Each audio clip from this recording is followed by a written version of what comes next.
Hello, everyone, and welcome to this Care Experience and Culture event. And a particular welcome to Sarah Mokrzycki here in Australia and Jane Teather over in the UK, who have both come along today to talk about diversity in children's fiction. My name is Dee Michelle, and I'm located on Kaurna land in South Australia. I'm an academic at the University of Adelaide and delighted to have been working with Rosie Canning, who's in England, for the past 18 months or so on our project, Care Experience and Culture. Rosie and I met online in 2018 and in person the following year at the Care Experience conference held at Liverpool Hope University. We discovered a mutual interest in the representation of care experience people and a mutual source of inspiration, writer, poet and performer Lem Sisse.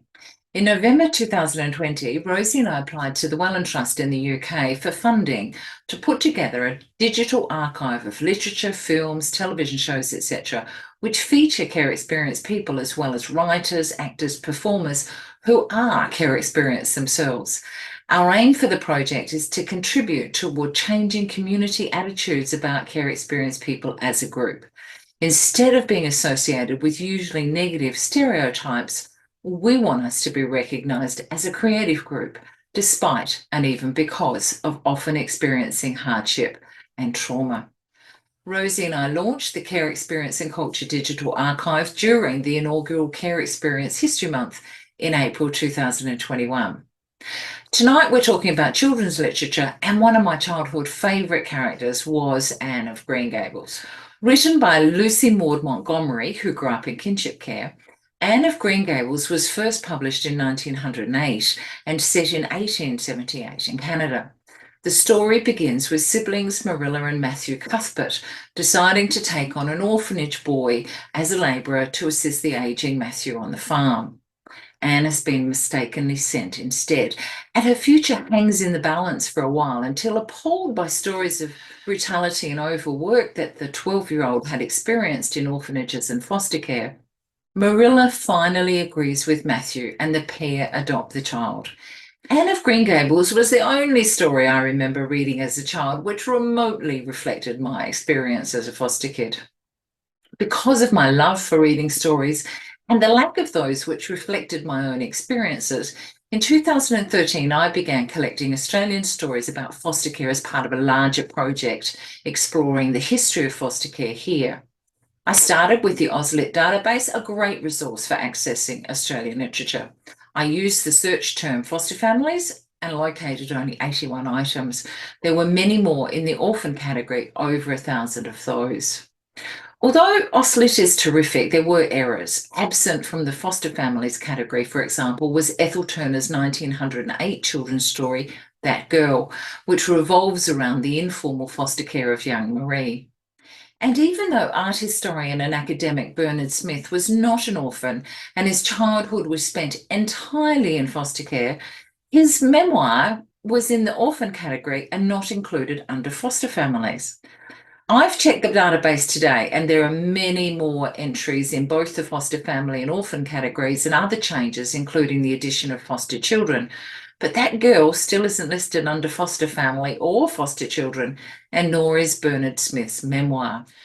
I suspect that at least one reason for these errors in the AusLit database may be the general lack of attention paid to foster care in Australian history, and despite the dominance of its use in child protection systems over the past 150 plus years. Sarah might have some other reasons, given she has been exploring diversity in Australian children's picture books for a number of years. Dr. Sarah Mokrzycki is an academic, writer and artist living on Eastern Mar and Wadawurrung land in Victoria, and she has a PhD in children's literature. Let's welcome Sarah to talk to us about her groundbreaking work in investigating the importance and benefits of family diversity in picture books. Welcome, Sarah. Well, thank you so much for having me tonight. And as Dee said, I am speaking to you from Eastern Mar and Wadawurrung country, and that's in southwest Victoria. So I want to start by paying my respects to the traditional custodians of this unceded land that I'm fortunate enough to be living on. And I'm going to talk to you today very briefly about my PhD research, which is the form of a creative work, which in my case was the Family Diverse picture book that I created, which is what this cover image is of. and an accompanying exegesis that included an analysis of 300 picture books. So The Rainbow Cake, which was the book that I wrote and illustrated, showcases a variety of family types within one family unit, and it's largely inspired by my own family. So my experiences in a Polish Australian family and as a foster carer. I haven't actually gotten around to looking into publishing options yet, because since finishing my PhD earlier this year, I've been absolutely swamped with academic work, which has been very, well, it's been really good, but at the same time, it's taking up a lot of my time as well. So I'm having to focus on that for a bit, but I am very hopeful that one day soon we'll be able to have this book on bookshelves and in our libraries. So I'll keep my fingers crossed there.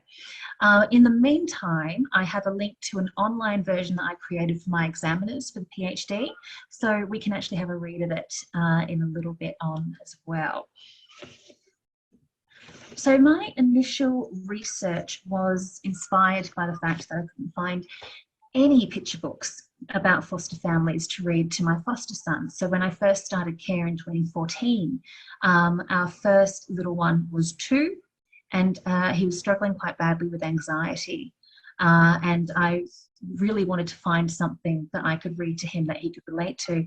And it was entirely mum, dad and child families, which is lovely, but for him and at the state that he was in at the time as well, it would have been very triggering for him. But there was nothing available that he could actually relate to. And so that initial sort of spark led me to this, which is Intact. So what I found out was that the label, the official label that the Australian government and other governments as well used to define what we might call that mum and dad child or 2-parent traditional family is intact. It's called an intact family in Australian Bureau of Statistics and all other sort of official government documentation. By this label's very definition, families with stepchildren or with half-siblings, single-parent families, anything else that diverges from that traditional unit are not considered intact families. And what I found very worrying as well was that for all but this particular model, the labels assigned to families describe a defining structural trait. So the label of a step family signifies that there are either step parents or step children. However, intact obviously does not refer to a structural trait, but rather a specific societal value. And that places the so-called intact family type as superior to all others. And of course, this is very concerning when we look at the dictionary definition and the different synonyms it has here for that.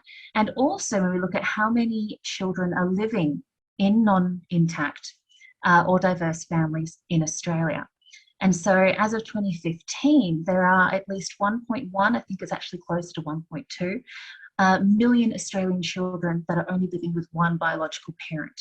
And so that is either because they're in a single parent family, because maybe the biological parent they have has a new partner or spouse, or they're in a shared custody situation and sharing houses. But either way, that is still over 1 million children that aren't in an intact family in Australia.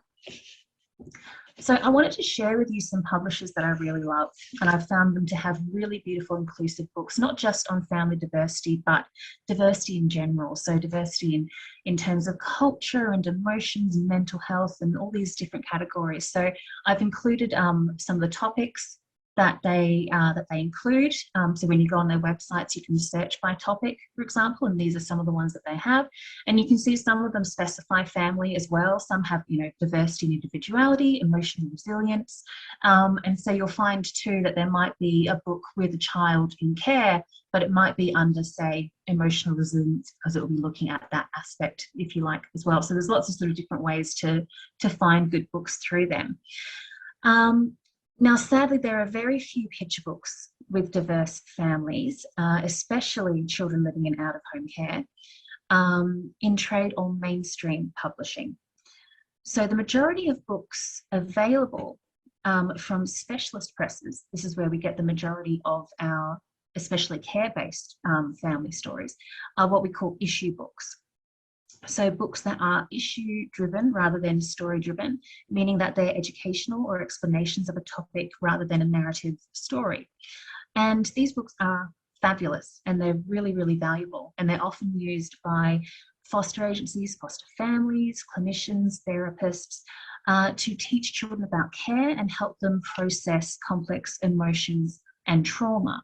So especially, for example, children entering care for the first time, issue books would be the kind of ones that would be in picture book form, for example, but they would talk about, what going to care means and all these sorts of things, sort of, like I say, sort of more educational content. So of course, what we're missing is the narrative stories. So narrative stories where diverse families or children in care are the focus are also really needed, but incredibly lacking. And this means there are very few titles that the general public can easily find and purchase, and very few that non-diverse families can read in a recreational rather than educational context. So that's what I'm hoping to see more of, is more of these books in narrative form, so that there is more available for a broader audience as well. So research shows that the ability to relate to book characters is vital for children, and it validates their personal experiences and helps forge a lifelong love of reading. As the World of Difference Institute explains, books are mirrors in which children can see themselves. When they are represented in the literature we read, they can see themselves as valuable and worthy of notice. In a master's thesis in 2015, Lindsay White examines the importance of reading family diverse stories in the classroom. So citing several studies on the topic, she writes, when children's lives are being ignored in the classroom, it sends a message that their situation is less than and is not important. If young children are feeling out of place in their classrooms, it affects their learning of educational topics.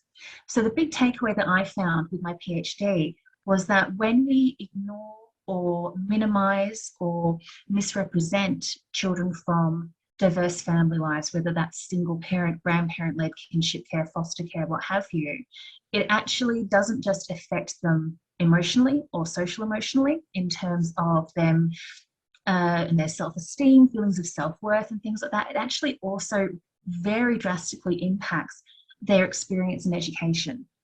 So at the moment in Australia, for example, there is a staggeringly high amount, I think it might be up to 70% of children in care fall behind in their reading skills by the age of 7 and will never catch up. That is just what's happening at this stage. And that's for a variety of reasons. One, of course, being that there is such an emotional toll. And so with processing such complex trauma, your education is going to suffer because you're not going to have the capacity to focus and concentrate on things when so much is happening in your life. But also as well, things like changing placements means changing schools, missing school, all these kinds of things. And so on top of that, the issue is that when children are being ignored and their lives are being ignored or misunderstood or they're bullied about it or anything like that at school, that also is going to impact their ability to learn, because that sort of works as a way of shutting down children and making them feel like, well, there's no point in me working towards something here. So I'll give you an example. Let me see, where am I? So inclusion is vital not only to a child's feelings of self-worth, but also their education. White explains that when children's home lives are accepted and understood by peers, it creates positive feelings of self-worth. Conversely, having negative perceptions about others or their own home dynamic can hinder a child's learning and their ability to form friendships with peers. So very quickly, I'm going to give you an example of this. So there was an incident in early 2019 at a primary school in the western suburbs of Melbourne. A guest speaker came to teach the grade 6 class. During the course of the talk, she singled out a 12-year-old girl and asked her what her mother's favourite possession was. The girl replied that she didn't know. The speaker pressed her for an answer. Again, the girl said she didn't know. The speaker pressed further and further, and so now the girl stayed silent.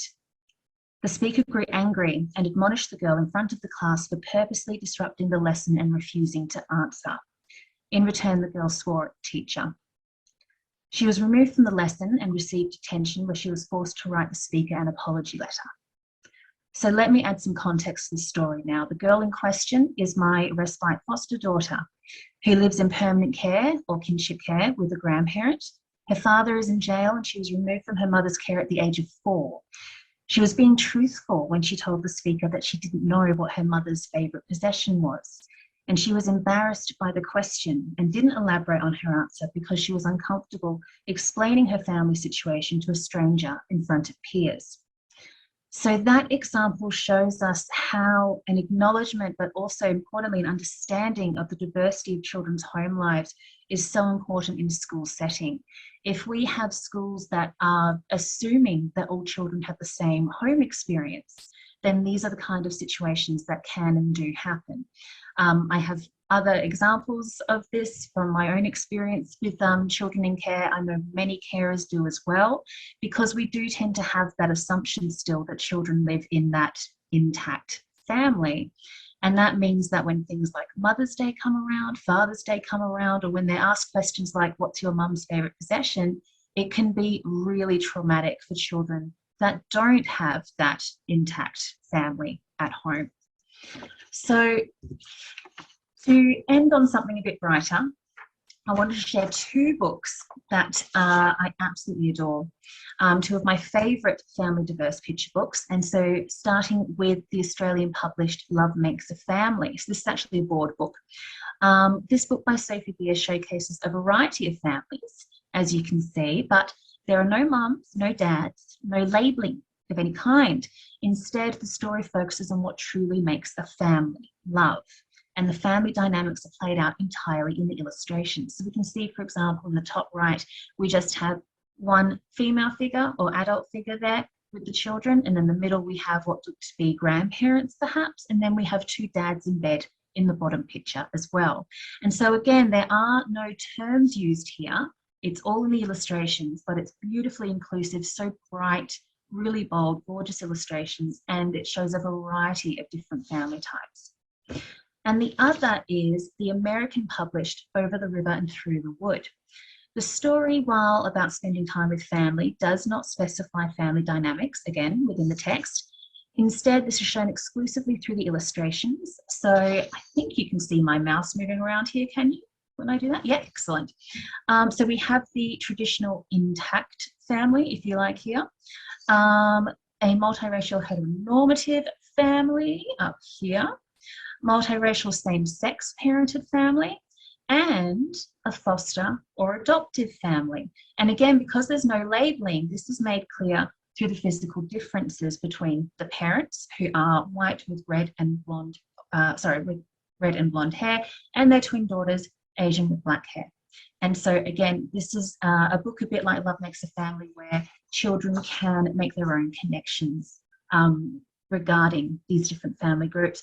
But what's so important about these 2 books is that my research showed that the intact family can really be any 2-parent family, but the one that is shown predominantly in Australian picture books is white, middle class, heteronormative, and also, worryingly, characters conforming to very traditional gender roles as well.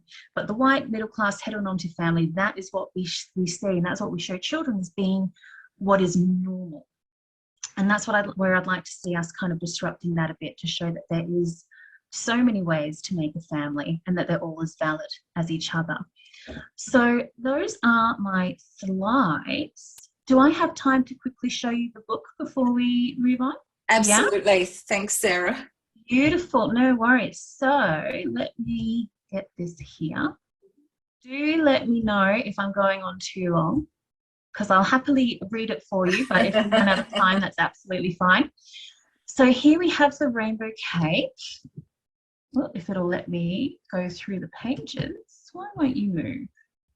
Oh, it's because I have to actually press the arrow. That would help. There we go. So first up, we have the end pages.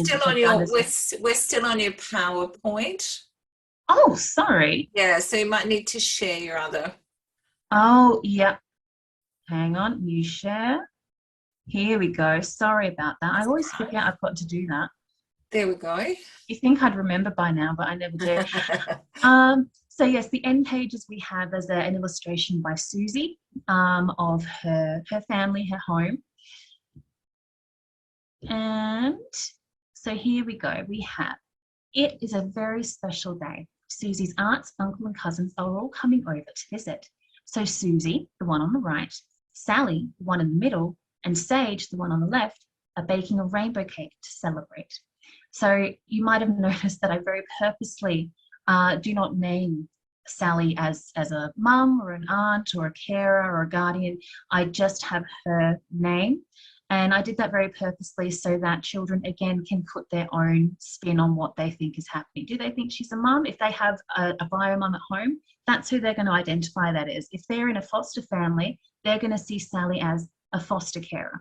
And so that's the reason behind that. And Sage as well, I made as a very androgynous name on purpose because I wanted to have representation in terms of LGBTQ characters, and I wanted to have again, children sort of put their spin on, is Sage a younger sister? Is Sage a younger brother? Because, of course, Sage has traditionally the very short, what would be masculine haircut, again, traditionally, but she's wearing the feminine tutu. So it could be a boy that likes to wear tutus. It could be a girl that likes to have short hair. There's no sort of, I sort of purposely avoided making any full, I guess, or complete designs on that character for the reason of wanting to allow that to be a discussion point, again, for kids regarding what they think is happening. You know, like I say, if Sage is a younger brother or a sister. It takes a long, long, long time, but after lots of hard work, they had a scrummy, yummy, sticky, licky, beautiful rainbow cake. Ding dong, everybody has arrived. There's Aunt Roxy and Aunt Flora, baby JJ, Aunt Kira and Uncle Trev, and Lockie and Lizzie.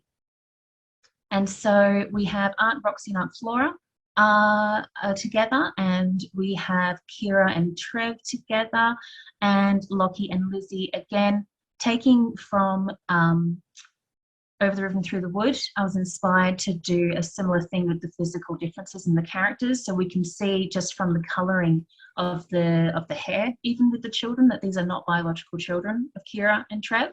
So again, this could be a foster situation, it could be adoption situation, it could be kinship care. We have that sort of option to sort of think about, you know, how that might be working. Susie shows everybody the scrummy, yummy, sticky, licky, beautiful rainbow cake.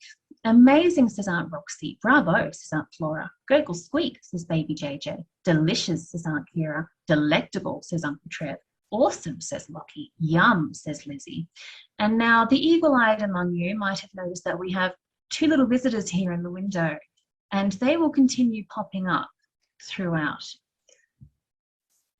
Sage wants to eat the cake now. Not until after lunch, says Sally.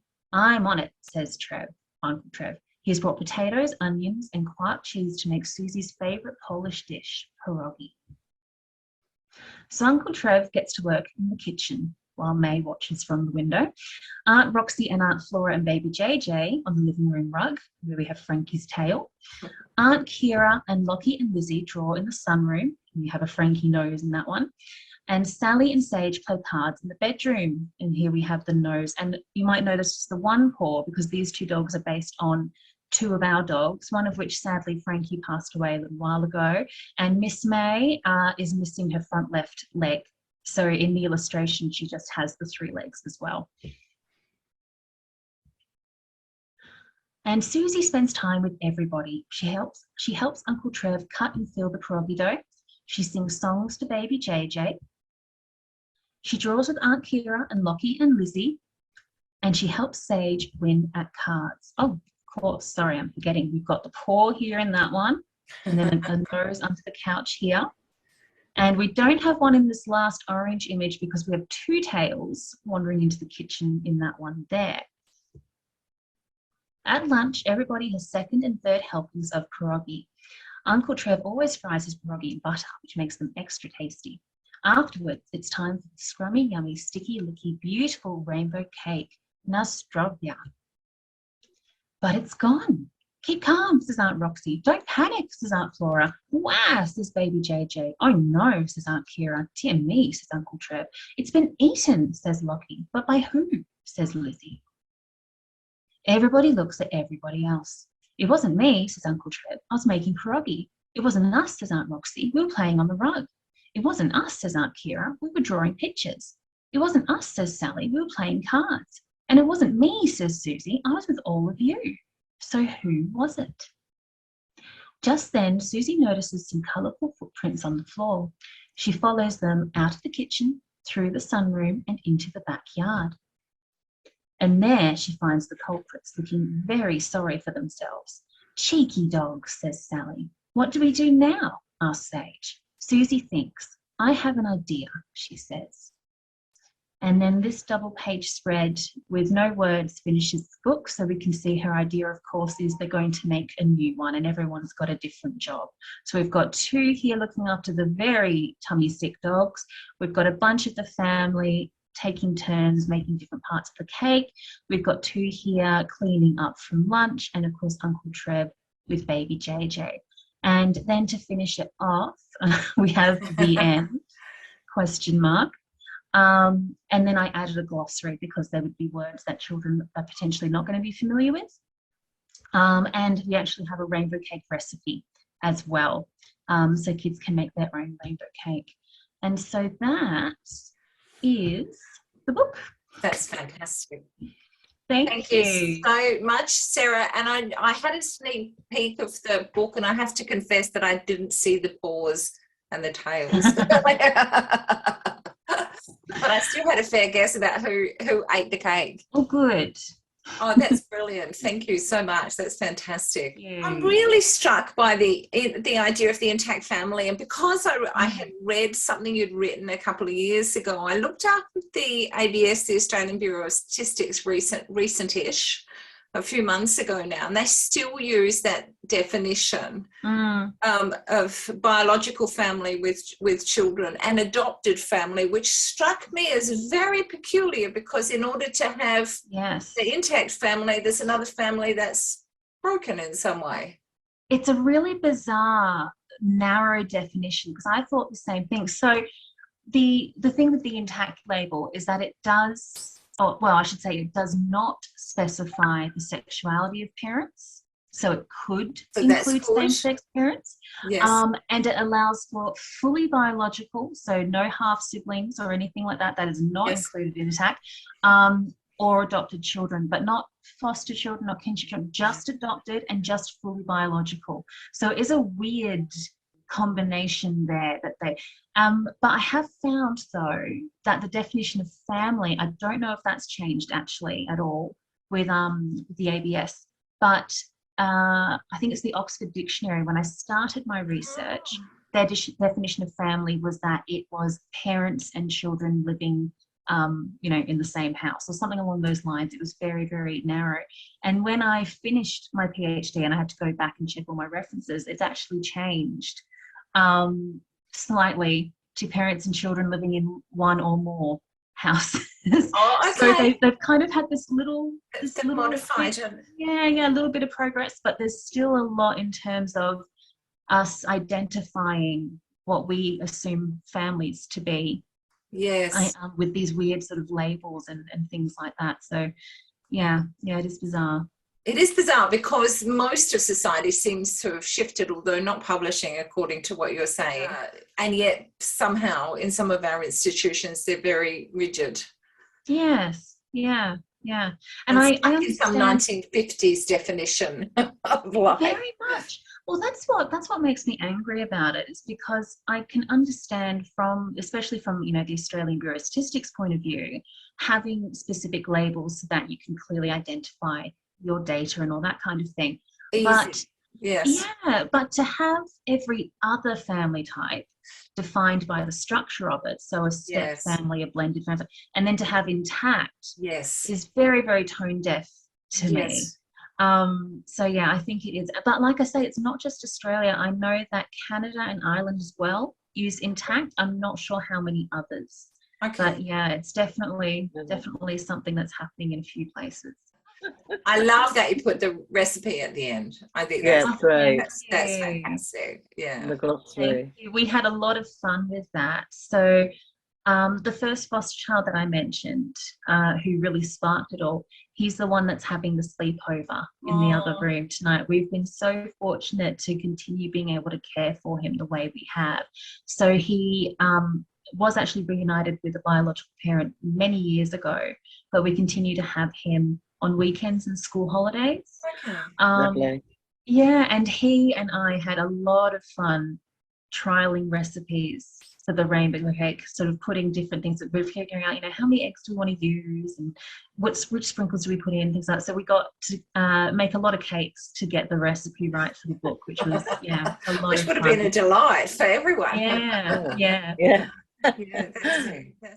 And it's so lovely to hear that positive story of foster care as well, because we certainly do, and you would be aware of that, Sarah, of some of the ABC stories at the moment, which are horrendous.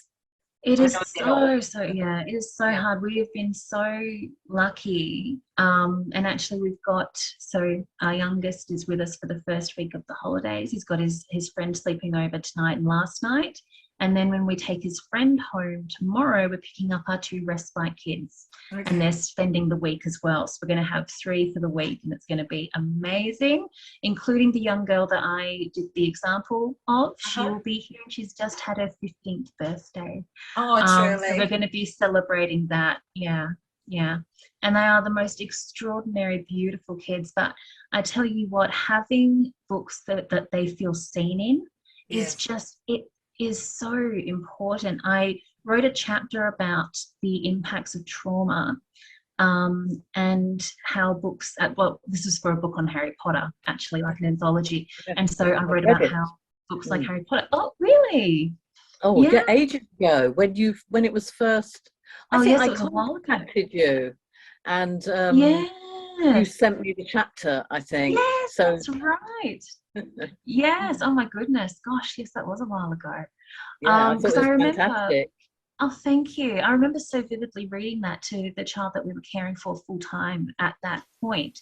He was 7 then, I think, and just, it was like this other world, like this whole new thing had opened up for him, where he was saying, oh, that's like me. That's like I do that, or I have that, or that's what my life is like. And it's this incredible moment for these kids who otherwise never see themselves represented. And the feeling of just identity and value all of a sudden that they get from that is just extraordinary, and it just cannot be minimized. It is so important to them. And it really does, it just does so much. I was reading I'm reading the Cherub series by Robert Muchamore to my 15-year-old now. We're sort of really at the end of the first one, and she just can't get enough. And of course that's a bit different. That's another sort of Harry-esque situation with an orphan child who then goes to an extraordinary school, except in this case it's child spies, not wizards. But it's very frank, and the kids really talk like kids, and they especially really talk like kids who have seen some stuff and gone through some trauma.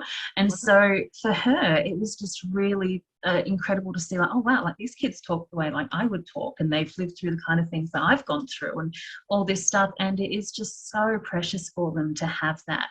So I'm really excited to see that we are getting more representation and more books. But in terms of picture books, we're still really lacking, sadly. Books for older kids, we're getting a bit better. But yeah, books for younger children, and especially picture book form.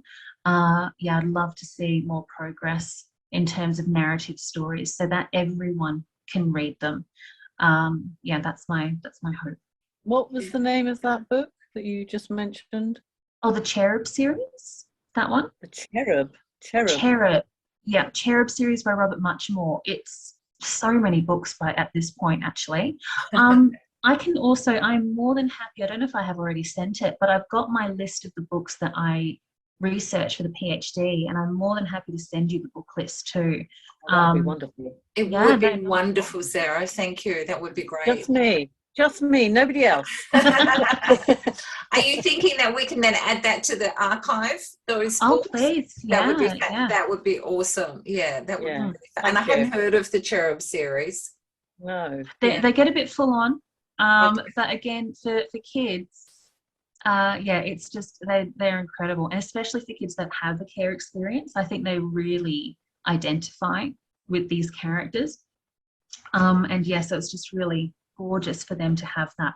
But yeah, it can get a bit full on in terms of the content. I think in the second book he's undercover as in a drug ring selling cocaine, I believe is the second book. And the third or the fourth he's in like a youth state prison in Arizona, and so it's really because it's like I say, it's child spies, so it's very full on in that regard. But yeah, it's just really quite extraordinary. And again, I don't know what everyone else's experiences is with this, but with me and my kids, they've been exposed to so much from such a young age. None of this stuff is shocking to them. You know, I can still remember when Hartley, our 15-year-old, years ago now, just in the car said, "Sarah, where do people get drugs?"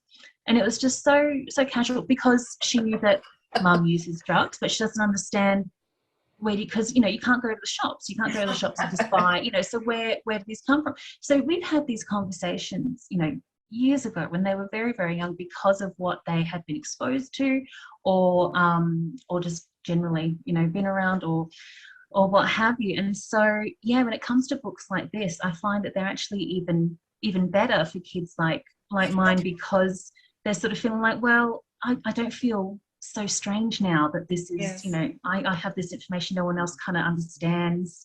And it's not just my mum. Yeah, and it's exactly right. It's not just my mum. It's not just my family. Yeah. This is something that, exists in the world. And that absolutely is what's so huge for them to see, oh, right, I'm not alone. I'm not alone here. Like, there are other people that are impacted by drugs or whatever it is. And so, so incredible. Yeah, when your daughter gets a bit older, there's a book that's somebody's just sent me this book, actually. It's called The House of the Cerulean Sea by T.J. Clune. Linus Baker leads a quite solitary life. At 40, he lives in a tiny house with a devious cat and his old records. I think that means LPs.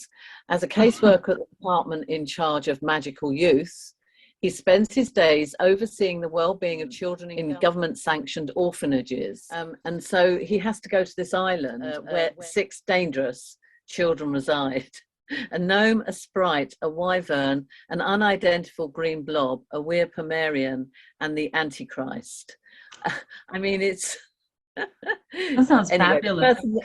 But the children aren't the only secret the island keeps. Their caretaker is the charming and enigmatic Arthur Parnassus, who will do anything to keep his wards safe. As Arthur and Linus grow closer, long-held secrets are exposed, and Linus must make a choice: destroy a home or watch the world burn. So it's real fantasy, but the ideas behind it, as you can see, are quite interesting. Very based in experiences that children would have. Reading with the kids is one of my absolute favorite things, and it's been such a valuable bonding experience for us as well. And it's something that's been really lovely for them, because, as I mentioned, the children and their reading skills too, a lot of the kids that we've had are just behind in terms of their reading, and so we read to them, and that gets them interested in it, and that's just been lovely.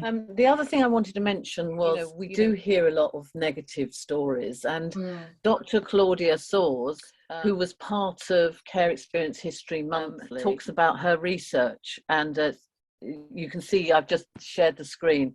A Home from Home, Children and Social Care in the 18th and 19th centuries. And she uses real letters and stuff from the children. But what she does is she tells all of these really interesting stories about how the children, in one particular case, really didn't want to go back to its mother and ended up back in the children's home because the mother obviously was not treating the child very well.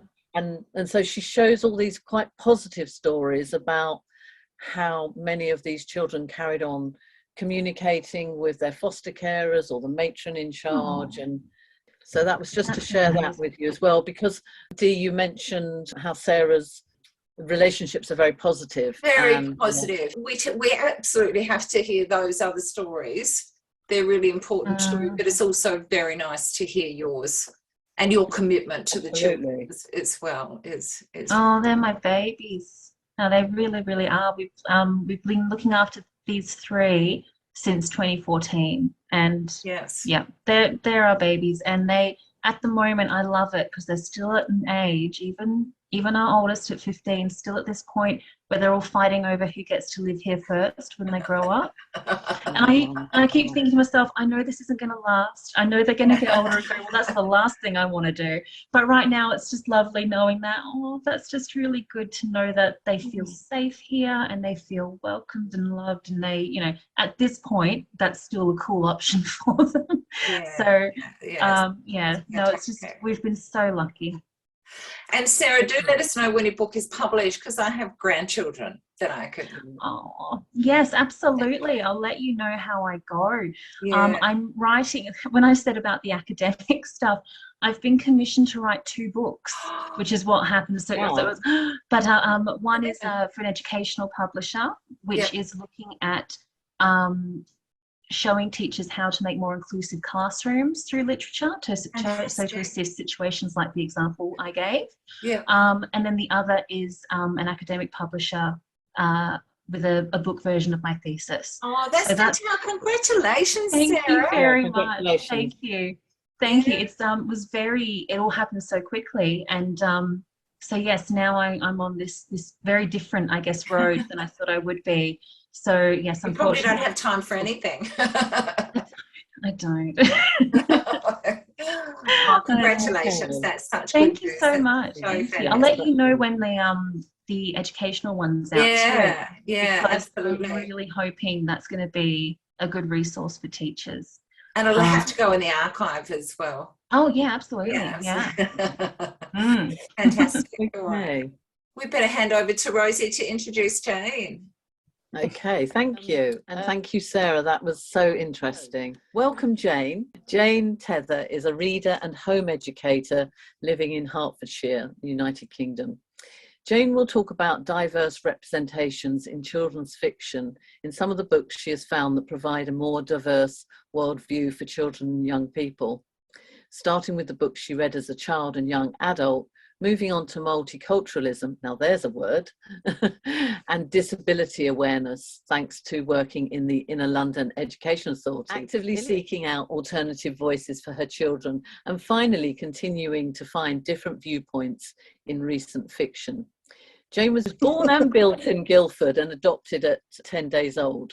She grew up in a loving family that was for her the right match. She was a reader from a young age. Some of her earliest memories are of books she borrowed from the local library, Miffy, Rev, Audrey stories, and My Naughty Little Sister. Oh, I must get that for Sadie. When Jane was 9, they moved to Guernsey, and she stayed there until she went to Brighton Polytechnic to study librarianship. Although initially she thought of working in a library because she loved books, me too, Jane quickly realised that it is more important to want to help people, and the books are a byproduct of this. Very, very true. Trained as a librarian, her first professional job was in a further education college in London, which was a cultural shock after Guernsey and Brighton. Thanks to Ilya, she quickly had her eyes open to multiculturalism and other diversities, and thrived working with students from 16 to 70. In her early 30s, she fell pregnant, and this was when her adoption finally caught up with her, as she found she could not leave her baby for any length of time. The idea of going back to work made her want to sob, and so with the full support of her partner, she gave up paid employment and became a stay-at-home mum. This was for her a joyful act, and one she has never regretted. Jane reads fiction, non-fiction, graphic novels, poetry, anything that takes her fancy. And so now I'm going to hand over to Jane. So I started off with thinking about as I said, the books that I read as a child that I felt I featured in some way or other. So like Dee, Anna Green Gables, one of my absolute favourites. In my case, not just because she was adopted, but also because she talked non-stop, which my mother assured me I did. But then I also had Secret Garden, Heidi, Mary Plain. I've forgotten children's series now, but Mary was adopted by the Owl Man. But one of the things I loved about it is she still talked about her biological family. And certainly in one of the books, she was reunited with her cousins. And then one of my favourite authors was Noel Streatfeild, who had a range of families. I don't think I read any other author who depicted so many different families. So Ballet Shoes I loved because there were 3 adopted sisters, all with different biological parents, which was like my family life. I had a brother and a sister. We've all got different biological parents, but we are one family.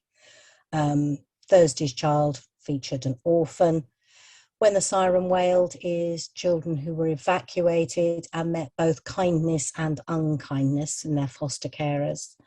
And Ballet Shoes for Anna features refugee children who are orphaned by an earthquake and then have to go and live with an uncle they've never met.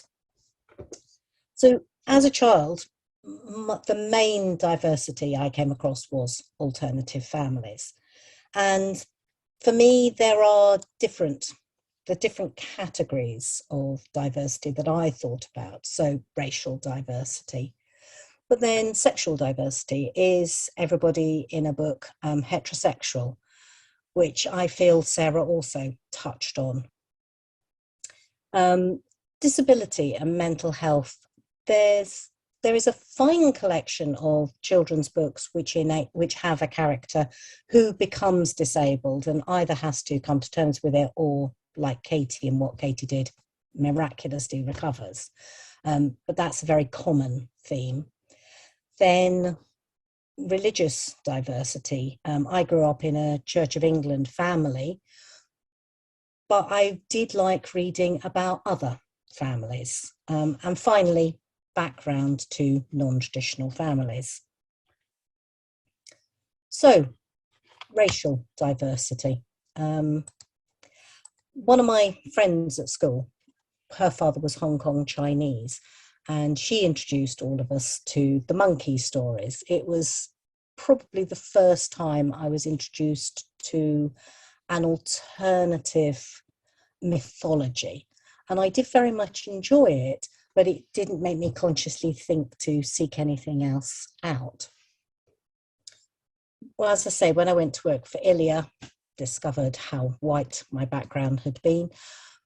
Most of the authors I discovered at that time were for adults, but a rare one was Sunita Namjosi, who wrote children's stories based on Indian lifestyles and Indian myths. When I had the first of my 2 daughters, I did, as I said, actively seek out different voices. So one of the ones that we found was Handa's Surprise. Love this book. It's beautifully illustrated, thoroughly enjoyed reading it. It is now considered a modern classic. I was particularly fortunate one day. I was just walking past a bookshop and Eileen Brown was doing a book signing. So although my copy, I didn't have my books with me, she had little sheets of paper that I could take with me, and I do have, so they're stuck into Handa's Surprise and the sequel, Handa's Hen. And quite frankly, they're not leaving the house, they're mine now. I then looked out for beginner readers, chapter books for my daughters.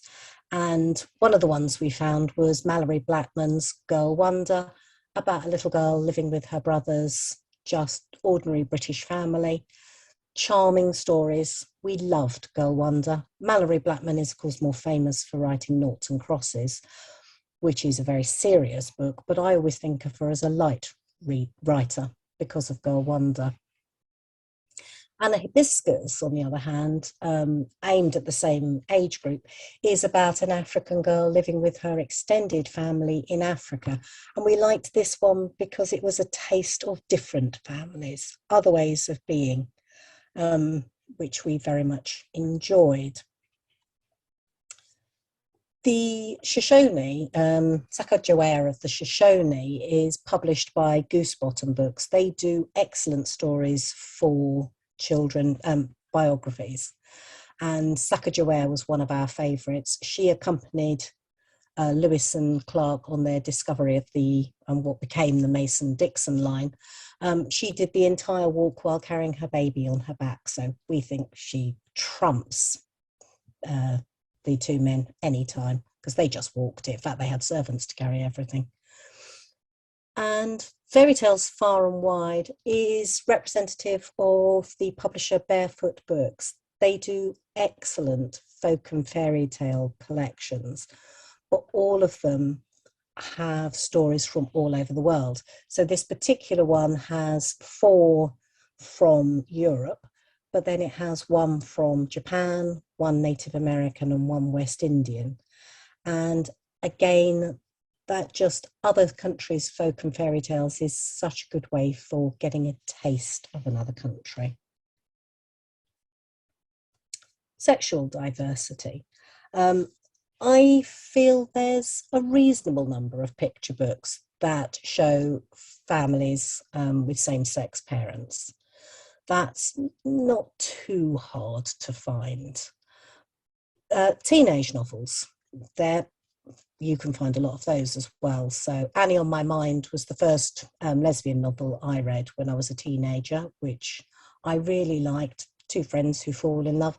I really liked it partly because it had a happy ending, and that we were still in the 80s, the time when everybody had to suffer for love. Heartstopper is a current phenomenon. It's actually at the moment being released as a series on Netflix about 2 boys, 14 and 15, who fall in love at school. That's fine. It's your chapter books that it's much harder to find. I found it difficult to even find books that featured the parents as same-sex.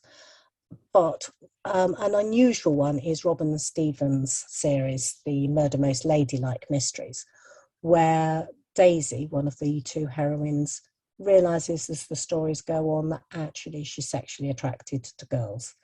There's nothing inappropriate, it's for the 9 to 12 market, but it does recognise that not all children feel the same way. And it's actually a bit of a breath of fresh air, really. Disability in books. So, as I said, a lot of books feature disabled characters, but it is you've got to get used to the fact that your life has changed. So my example for this category is Lois Keith's A Different Life, where the heroine gets an illness and ends up in a wheelchair. What is unusual about A Different Life is Lois Keith herself is a wheelchair user, so it has a more realistic approach to how this might make you feel. But in terms of picture books, there's a few with disabled characters in. Quite often, rather like in Sarah's book, you have one of the characters might be a wheelchair user. So we particularly liked Animal Boogie. I couldn't find a decent picture of the inside, but one of the characters in that is dancing away whilst in their wheelchair. My 2 examples here are Where's Chimpy, about a little girl who can't find her favourite teddy bear at bedtime. The little girl in question just happens to have Down syndrome. It's never mentioned in the story, but she does, which I loved. And Moonbird is an example of Jane Ray does beautifully illustrated books. And in this one, the prince of the story is deaf, and it's a kind of magical story. Deafness doesn't get cured, but it's what happens to him and how he takes control of his life. Ferris Fleet is a chapter book aimed at the younger market, and it's an adventure story set on another planet. 2 children have to solve a mystery with the help of their childminder, who happens to be a wheelchair user. And again, I liked this one because he just happens to be a wheelchair user. Excuse me. Rick Riordan deserves a special mention. He wrote Percy Jackson and the Lightning Thief with a hero who had ADHD and dyslexia because he wanted those to be positive traits so his son could see himself in a book. He's written a lot of books since then, all of which tick some box or other. He's very conscious of the need to include alternatives. And he, do forgive me, I'm recovering from COVID. And he is a real page turner. I always want to know what happens next in Rick Riordan. I don't think he's the best writer out there, but I don't think that's what you always need. 13 Hours and Homecoming are unusual for actually including mental health. In 13 Hours, the heroine is trying to work out who's breaking into her house whilst caring for her agoraphobic mother. In Homecoming, the children's mother is taking them to another relative to be cared for because she knows she's on the verge of a breakdown. As the story starts, she's abandoned the children because she has actually had a breakdown. So the story is about the children coming to terms with their mother's mental health, but also searching for a replacement family.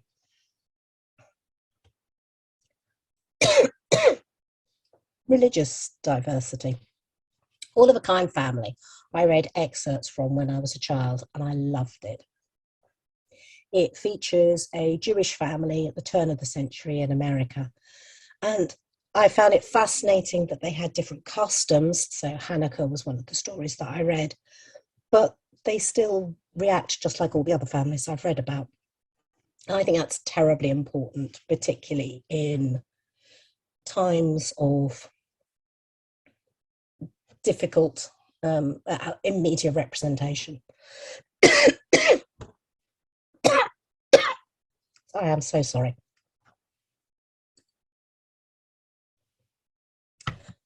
The Colour of Home is a picture book, actually about a refugee child, but again, picture books, there are a small minority that feature non-white families, and the implication is that they are not Christian, that they're often Muslim because they're wearing the headscarf.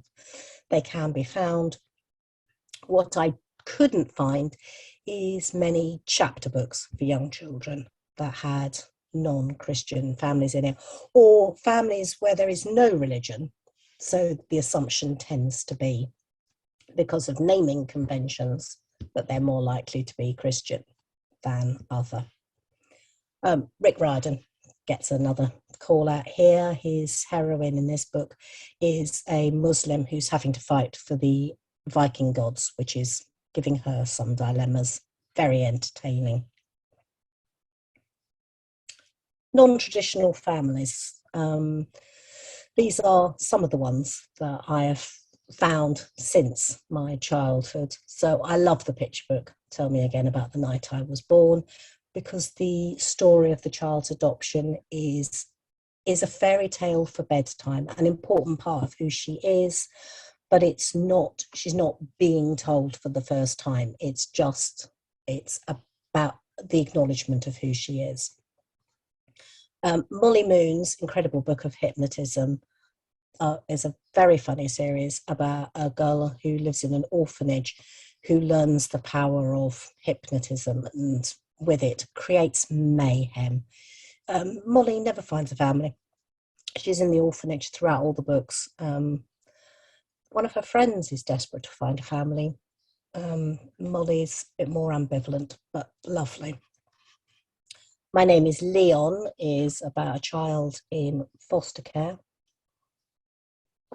and what happens to him. Beautifully written. I'm very glad I've read My Name is Leon. Safia's Angel and the Wanderer both feature heroines who are adopted, both of whom go looking for more information about their family, but neither of whom is it one of those awful books where they find out on page 1 that they're adopted and then they have to completely reject the people who've been bringing them up because they've got to find the right people.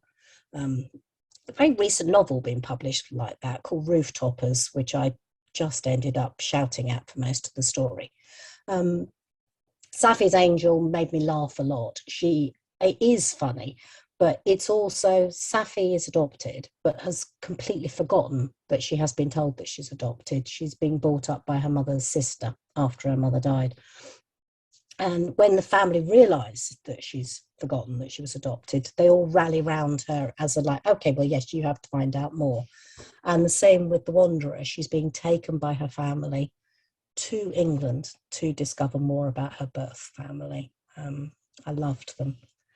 And then my final category is the main character is adopted or in care because they're magical.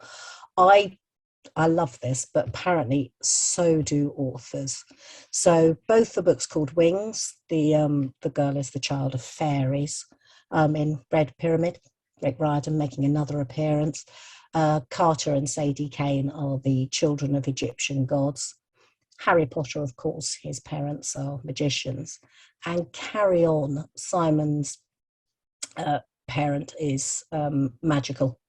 So he's been brought up in an orphanage. And it seems to be an absolute favourite of authors, that, you know, whereas they always used to orphan them so that the children could have adventures without annoying adults, now they stick them in some kind of care environment because they've got to hide the fact that they're magical. And this is one I does make me chuckle when I come across it. So that's a very whirlwind tour of some of my reading, which I hope you have enjoyed. That was so interesting, Jane. Thank you. Was someone Don't worry, directing I your mean- reading when you were young, Jane, to No. university, or were you doing that? No, I was very self-directed. I was let loose in the library and, you know, read what you like. My parents weren't great book readers. I was a bit of a mystery to my mother, the sheer amount I could read. She was very happy to support it, but she was like every Christmas and birthday, it'd be like, you want books again? Yeah, more books, please. Just keep giving me the books. And then I did things like I joined Letterbox Library. I joined that when I discovered it.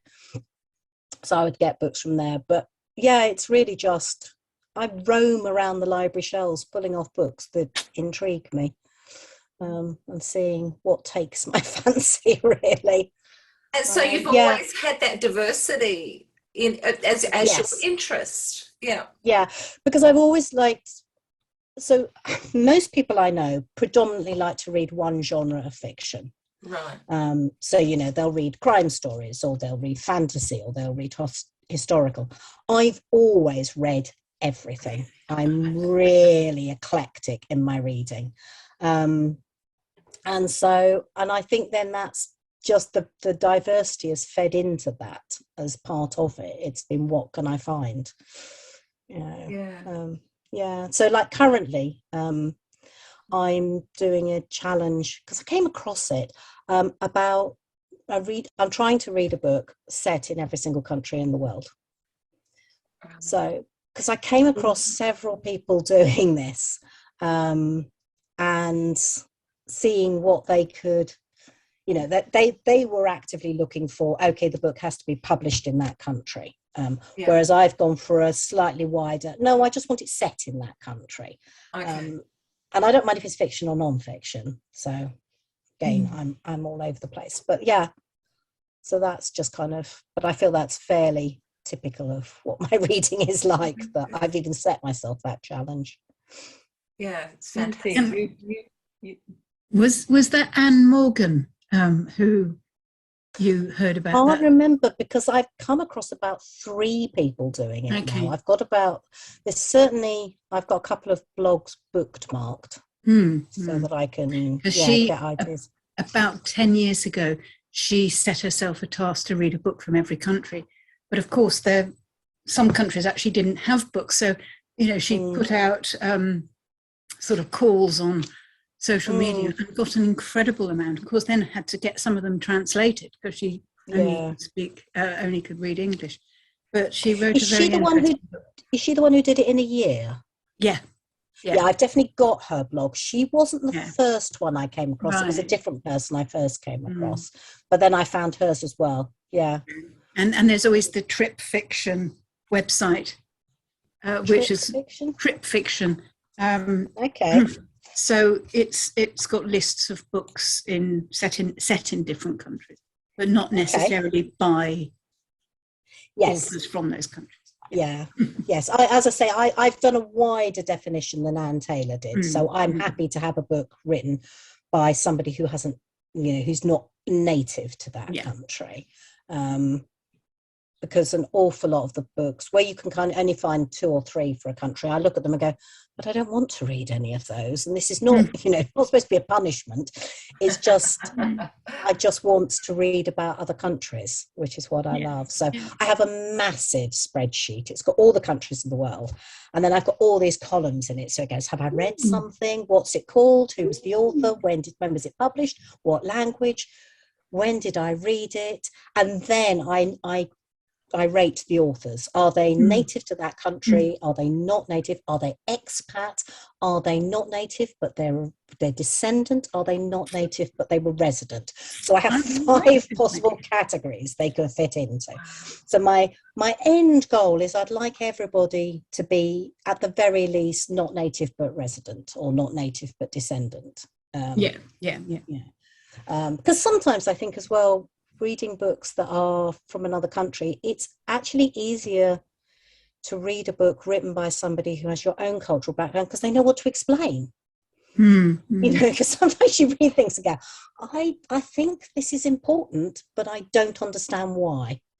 I've certainly had that experience with reading native authors.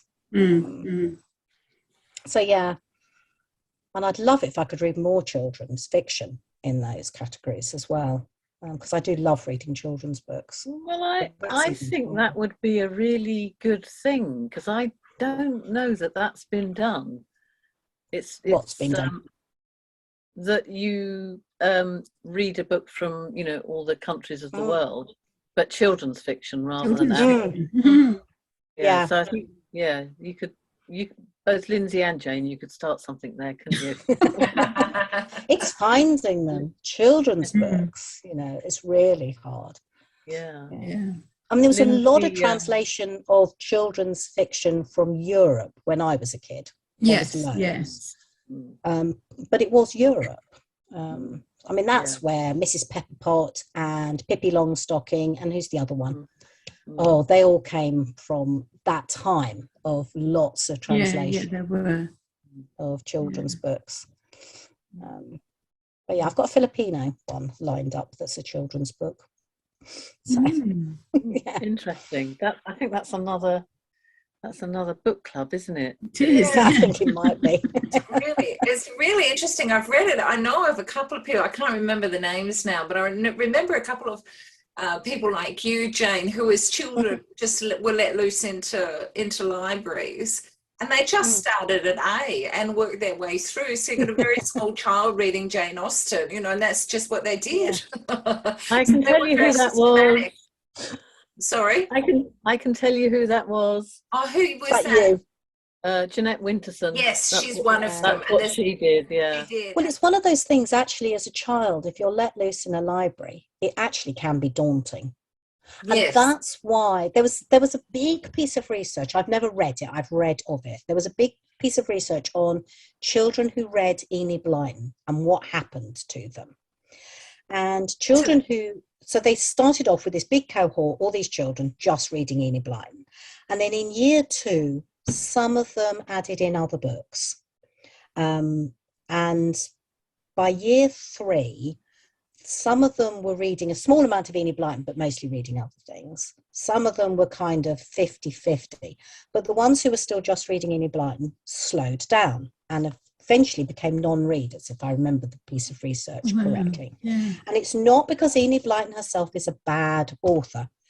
Rick Riordan is the Enid Blyton of our day. He's actually quite badly, but you really want to know what happens next. It's horrible to read aloud. I had to read him aloud to my youngest because she's very severely dyslexic, and I was constantly skipping things and changing words. Enid Blyton, exactly the same. I always refused point blank to read Enid Blyton out loud. I was going, no, I'm not doing that to myself. She's not good enough to be read out loud. But you want to know what happens next. So she serves a very useful purpose. But if you don't learn to read other things, you don't retain the reading habit. But the problem for children is they walk into a library and go, but that's the only name I know, so I'll borrow that one and I'll borrow it again. And children actually need direction in libraries. So I was very fortunate that when I was 11. I thought that's what teachers were for. I think my teachers must have been assisting me, because I certainly didn't get that assistance at home. But like you, Jane, it was discouraged, but it wasn't encouraged. I was just left to do it on my own, really. But so I think for me, it was teachers who did some of that. I do remember later on, though, teachers getting annoyed because I just wanted to get to the finish of the story. I didn't want to analyse it. I just wanted a story. I even now, I'll read the end of books because I want to check that everybody I care for is still alive and happy at the end. So I'll read the end of books. I'll read a few chapters and then I'll be like, no, are they okay? And I'll go and read the end. And then if I read the last few pages and know they're okay, I can then slow down. Because I worked out I was reading so fast because I wanted to make sure that everyone was still safe at the end. Oh, that's interesting. Because I did that at one point. I'd skip to the end and then go back. But at some point I schooled myself out of that habit. And thought, I'm quite proud of the fact that I do it. People are like, how can you do that? And I'm like, because it was all I cared about. I didn't actually care about the plot or anything. I wanted the people I cared about still be safe at the end. So if I do that, I actually read more slowly and take more in because I'm not panicking. So, Jane, presumably, did you read The Last Battle in the Narnia series? Oh, yeah. I've never read it to my children though. I've told both of them it's rubbish and don't bother. I can't stand The Last Battle. I think it's awful. I haven't even read it, but I read some of it. In fact, I read the ending, which I don't normally do, but I just thought I have so little time to read things at the moment. And I am so upset. And I'm so glad that I didn't read that when I was younger. It's because terrible. It's a terrible book. They all die. Yeah, they all die. Apart from one of them. Apart from Susan, she's not allowed to die because she wanted to. Susan's not allowed to die because she liked boys. It's awful. I loved Lion, the Witch and the Wardrobe when I read it as a child. Hang on, Jane, hang on. I think it's because she liked lipstick, actually. Well, she liked boys and, but let's be honest, the boys lipstick and was a sign that she was going to like boys. It's just, she's punished for wanting to grow up. It's why Philip Pullman hates C.S. Lewis. He's always bad-mouthing C.S. Lewis. And I know what he means because I read it and I was a bit like, you what? What? Go away. I've never read it since and I wouldn't read it to my children. I was just like, I'm not reading that one. It's rubbish. You don't need it. Whereas I love The Voyage of Dawn Treader. I think it's one of the creepiest books I read as a child. It gives me shivers when they go to the end of the world and everything. But yeah, he was so busy making his point. I think he forgot who he was writing for, really. I hadn't read them as a child, apart from The Lion, the Witch and the Wardrobe, but I read them to my daughter. And yes, I did sort of have to skip great chunks that were a bit sort of dark. But yes, I think at the end it was a bit sort of, who are these books for? Yeah. I think he was imagining every child started them at 8 and was going to take a year to read them, so they'd be sort of grown up by the time they got to the last one. I have to add with that as well. I read The Lion, the Witch and the Wardrobe. I read for the first time when I was 6 because I was obsessed with it and I loved it. I got it from the school library, this old battered copy, and it took me ages to read because it was way above my level, but I was so determined because I loved the story so much. And I love The Magician's Nephew because I love the, finding out how it all came to be. But yeah, the last battle was very on the nose with the Christian overtones of, well, they're dead, but it's actually great because it's heaven. So, you know, it's a happy ending, which is very sort of Hans Christian Andersen. But I read The Lion, the Witch and the Wardrobe to our youngest, and I was skipping bits, but the bits I was skipping was all the real 1950s sexism. So bits like when Mrs. Beaver asks if she can take the sewing machine when they're running for their lives. I thought, I'm just going to leave that line. And then bits like the sewing machine. Yeah, absolutely. Right. Yeah. Perhaps somebody needs to update some of these books. Oh, now that upsets me, Dee. Does it? Well, I know somebody did update something, and I can't remember what it was now. One of these real classics, and they've updated it. I can't remember what it was called. It was one of the really well-known ones, and I was like, oh no, I'm sorry, that's no, you can't do that. And it's the same as God, I can't remember what her name is now. I'm useless with names. She has rewritten, or she is writing Agatha Christie novels under her name. Yeah. Oh, okay. Yeah. And that just upsets me as well. Yeah. No, I thought that was a bit weird. Yeah. And I'm not even a huge Christie fan, so. I think it's an interesting one because I don't think they necessarily, you don't need to take the original text and update it. I think, you know, like Sarah's done, you can skip leave it out when you're reading out loud, or even if you're a child and they, you know, the child comes to you and goes, why did Mrs. Beaver want to take the sewing machine? You can go, well, because people were stupid in the past. What can we say? But yeah, I think the problem is having a discussion elsewhere, that if you update them too much, actually, is it then the original author's story? Yeah, you lose something. I posed this question to my children's literature students because Goodnight Moon, which is such a, you know, in the West, very, very well-known classic bedtime story.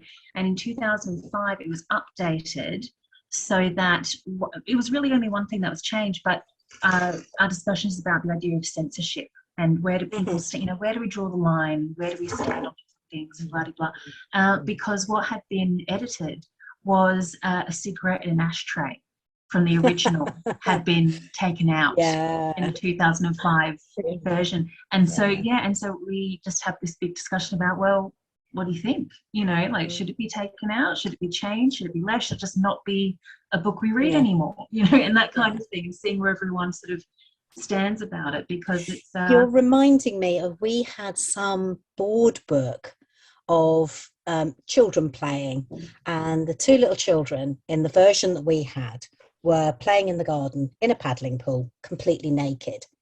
And it was published in the 80s. It was republished about 20 years later, and they put clothes on the children. We had remember that big discussion as a family with like, why? What do they think they're playing at? Absolutely. And I think that's good, though. I think it's good to have those discussions. Absolutely. There's the outrageous Enid Blyton story, isn't there, about the doll, the black doll that nobody I mean, I'm quite happy for those to be. Absolutely. I was so shocked. I didn't even know about it. Somebody told me the other day, and I was so shocked. I couldn't believe it. Even there's definitely very good reason why some books just fizzle over time. One of the books we look at in the unit is Little Black Sambo. I remember. And so we look at the different illustrations and how they changed over the years, and the different caricatures and things, and the idea of, well, because of course none of these students had heard of it, none of them are going to find it in a library or a bookshop, but it exists. And so again, looking at that idea of is it okay that it's still being, because this one's been updated. You can now get the story or the tale of Little Babaji, and so now it is actually set in India with Indian names, because of course it's about the character defeating tigers, and it got very confused in its geography in the original sort of interpretation. So now you can get the book, but it's just it's a different name to it. But then, of course, the original story still very much exists. And so we were discussing that thing of, should that book be something that is no longer available? Is it something that's important to keep in terms of showing the history and you know the things that we did do and all this kind of thing? And I personally, I mean, I wouldn't ever own it, but I think these books have a place from an educational and a historical standpoint, because I think it is important to know what we were writing, and how we were writing, and who had the power in writing, which, you know, really hasn't changed much. I'm writing a book chapter at the moment now, and through that I knew it was bad, but now I'm learning how bad it is. That it wasn't until I think it was the 2000s that it became standard for First Nations people here in Australia to actually write their own stories. Yes. There were dreaming stories that were written, published, illustrated by non-Indigenous people, and it was seen as an act of progression because, well, look, we're standing up for. I think he termed it. Was standing up for the Aborigines in Maurice Saxby's book on children's literature, and so yeah, there's definitely a lot of stuff that is terrible but is out there. But I also think, not that it's good that it's out there, but I think it is important that we acknowledge that it's there, because I think we can't do better or learn, I think, from past mistakes if we, I guess, say, oh, Little Black Sambo is offensive, we're just going to get rid of it. You know, I think we need to have it there as a reminder. I need to add something here about Little Black Sambo, because when I was 5 years old and I walked to the library on my own, which in this country, especially if you were neglected as a child, I don't know that you went to the library, but I used to go to the library on my own anyway. And Little Black Sambo is one of the books that I remember sitting in the library and reading. And wow. Yeah, and I remember it. to me, there wasn't any racial stuff going on, because obviously I was 5 years old, and you know, I wouldn't have been aware. But that book stayed in my mind because the little boy fought tigers, and I had my own tiger. And turn them into butter? Or And is it turn them ghee into in the butter. story? Yeah. Ghee, yeah, ghee. You know, I had my own tiger at home that I had to fight. So for me, it was a very powerful story. But obviously I recognise, as well, some years ago when I was much older, the caricature stuff is, you know, grossly offensive. But I actually agree. I genuinely enjoy the story. It is a very not like a fairy tale, what am I thinking, like a fable-ish kind of style. It's and it's actually a very bog standard story in that way, but it is quite a lovely one. But it was those interpretations and the caricatures that came out of it because of the time that made it absolutely atrocious. Yeah, very interesting, Sarah. You know, like thinking about that, and it was the cleverness as well of the little boy. You know, how he worked out that he could bargain with these terrifying creatures. But I think that as well speaks to what we were discussing about in terms of children seeing themselves represented, because I wonder if that's why it stuck with you so much, because you identified with this character from an emotional standpoint, and so that book had so much more, like you say, it was such a powerful moment for you. And so it didn't become especially at 5 as well, you weren't reading it looking at it in terms of racial representations and things. And you felt a connection to that character, and the resourcefulness. I don't know the story, but clearly the child is very resourceful, and clearly you were taking yourself off to the library. Like Matilda. Yes, Matilda. Yes. I must remember. I must forget Matilda. Identify with Matilda. Yeah, fantastic. Right. All right. Oh, now, Fine. sorry, just while I'm thinking of it, Yeah. Jane, while you were talking, you reminded me of a few things. So I've just got them in the chat. The Go on then. first is a link to an article that's called "I Read No White Authors for a Year. Here's what I learned," and I found that Ooh. really interesting because she has links to the different stats and things regarding racial diversity in publishing, and Fantastic. again that the power, like who has the power in terms of Yes. and when you were saying about children's books from different countries, I love, it's actually a YouTube video to a reading someone does of it, Hush, a Thai lullaby. And this is another diverse family representation because it's just the mother and baby. Oh, hang on. Time to wrap up. Well, thank you very much, Sarah. Thank you so much, Jane. That was such an interesting. Yeah. Thank you. I really enjoyed Sarah's talk. So It was And really, likewise, really Jane, I think we definitely need to get in touch and share resources and book titles and things. Well, because, you're very welcome to contact me for any suggestions. And I'm Thank so you, and likewise to I've all of mentioned. you. And I was so impressed by your spreadsheet, Jane. I do love a spreadsheet. That's But fantastic. Sarah, I thought actually I must just say one of the things I thought was really interesting you said, Sarah, was when you said about you'd named all the characters so the children could choose how they saw that figure, the adult figure. I thought that was so interesting because that never occurred to me when I was reading books with children.